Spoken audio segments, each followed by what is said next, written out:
getting near retirement, or maybe you're at retirement, this video might be just what you're looking for.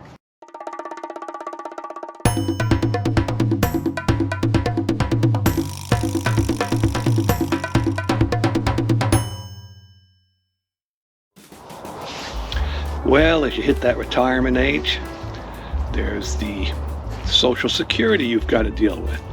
With Social Security comes Medicare and all the highways and byways that come with those too.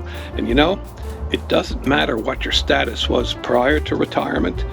When you're on Medicare, you get treated all the same. So let's talk a little bit about Medicare, and especially about the wellness check. I think you'll find this one interesting. Once you get the Medicare card, then you've got to find a doctor. Now, not every doctor goes with Medicare. So you've got to find a physician that accepts Medicare insurance. Now, you can just not only do Medicare, you can get a supplement to boost your insurance a little bit. That's what we did. In fact, we went through AARP, got a great agent, and he gave us a supplement that we use.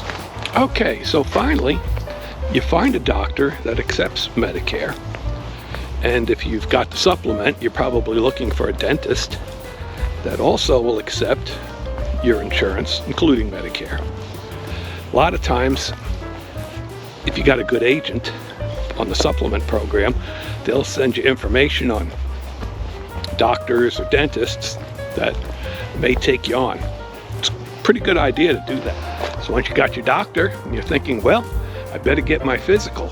No, not quite. You don't get a physical, you get a wellness check. And I'm going to go over the form they send you, let you know in advance what kind of questions you're going to have to answer, and what it's like when you go in for your first wellness check.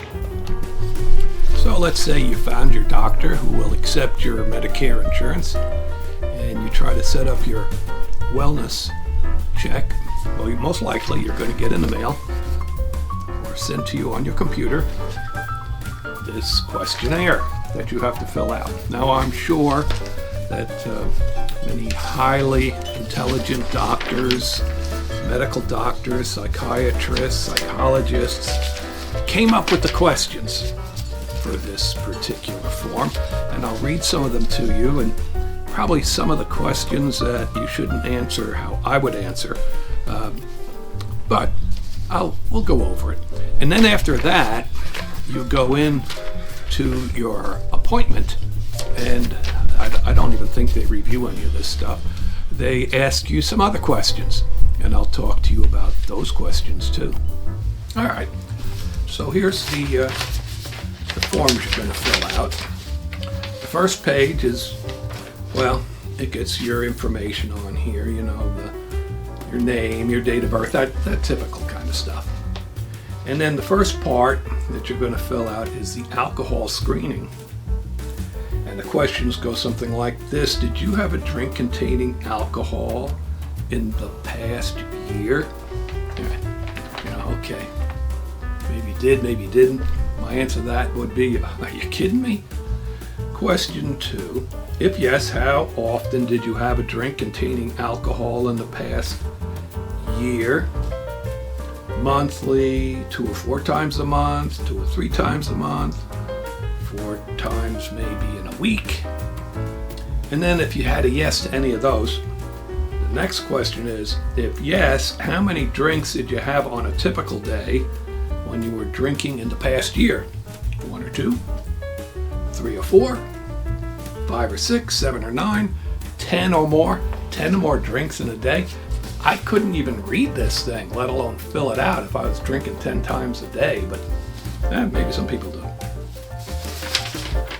And the next big one is the depression screening, and that's rated at points like 0 would be not at all, several days is equal to 1, more than half the days is equal to 2, and nearly every day is equal to 3. So that's how you fill out these questions. So when they ask,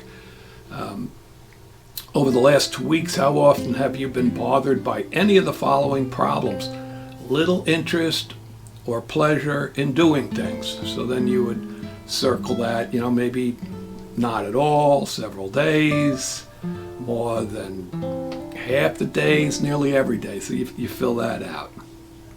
And I go over stuff like, are you feeling down, depressed, or hopeless? And if you end up filling that out at like nearly every day, then I would probably recommend that you better drink more. And then they go into feeling tired, having little energy, poor appetite or overeating, feeling bad about yourself, or that you're a failure, or you'll let yourself or your family down.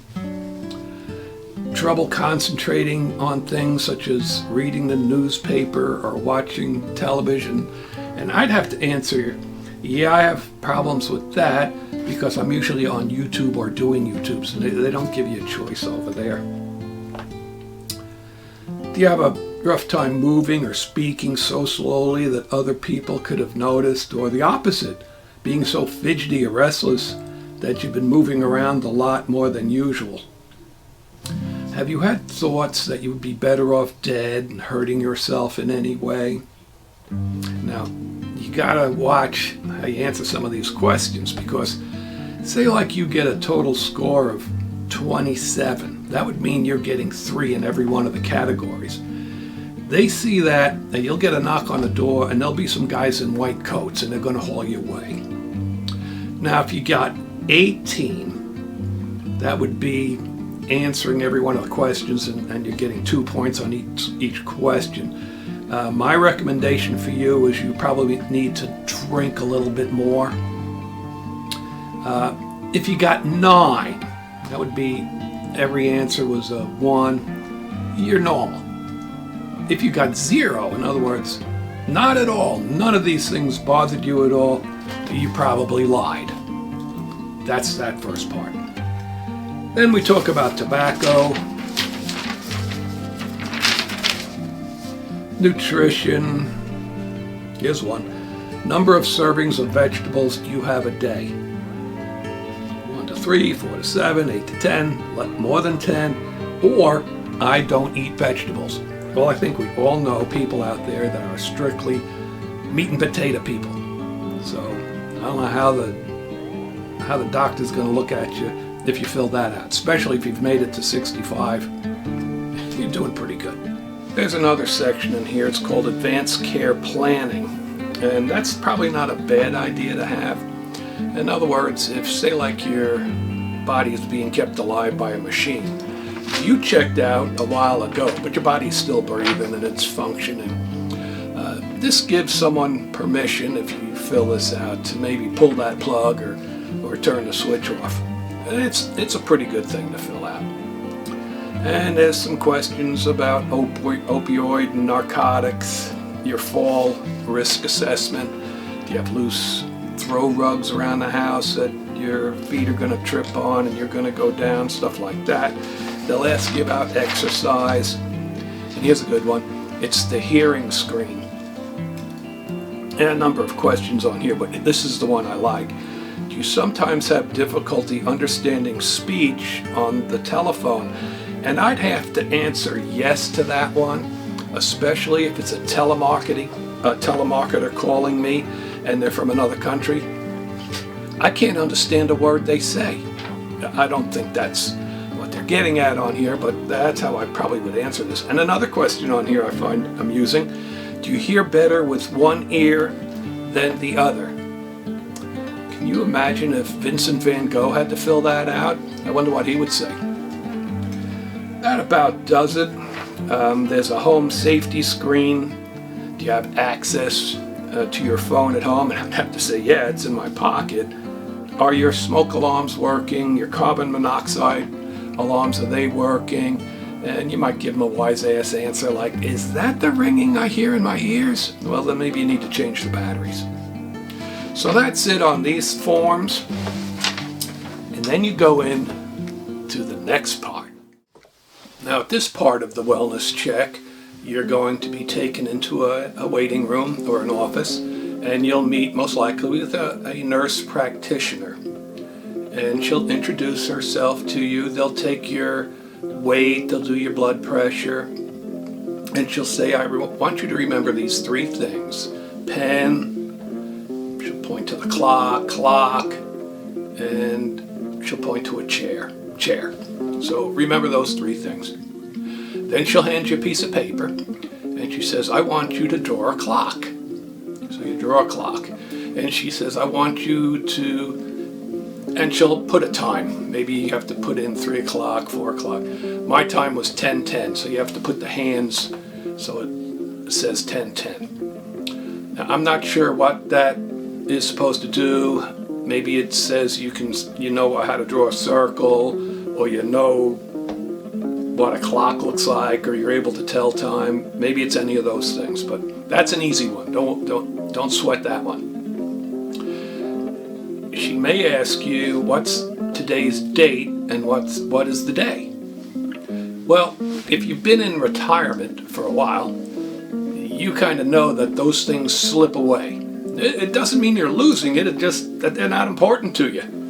So when you go in, remember the day, if it's Monday or Tuesday, and remember the date, whether it's March 3rd or whatever the date is. Just remember that, and they can't get you on that one. So you've already had that answer. At the end of all of that, she'll go back to those 3 things that she told you to remember, and she'll say, what were those 3 things? And you'll think, and you'll go, oh, that's easy. It was pen, clock, chair. So they know that you haven't lost it, or that you're losing it and your mind still works, I suppose, because you remembered those 3 things. Now there is a chance you might actually see the doctor on that visit, but remember, this isn't a health physical, this is a wellness check. So he'll come in, probably look at those forms you filled out, try to get to know you, ask you if there's anything that's important to you that you feel like you need to tell him about or her about, and that's pretty much it. And that's the wellness check. Now I know on YouTube you're going to see, if you search Medicare Wellness Checks, you're going to see a lot of serious medical wellness checks and what they are, and it could be a doctor that's talking about them. So this isn't anything like those videos. This is what I went through and how I viewed it. It was funny because, you're only 65. You're not aged that much, I don't think. And coming from a job where you may have made lots of decisions, did a lot of things, and then now they're asking you to draw a clock, or they're asking you some of these other questions, it almost feels demeaning. But I'm sure it has its purpose. So when you go in, here's a little bit for you to know. Be prepared, and welcome to retirement. Enjoy it. It's a great time. And then after you leave, forget about the day and the date. It doesn't matter. One day melds into another. The dates don't matter. Just have a ball. Enjoy it. You worked hard for it. So enjoy your retirement. Hey, thanks for watching. I hope this helped, and maybe if there was a little humor in it, great. You can laugh. If you've been through these things, maybe you understand exactly what I'm talking about, because it is kind of funny when you think about it. Enjoy. Have a great life, folks.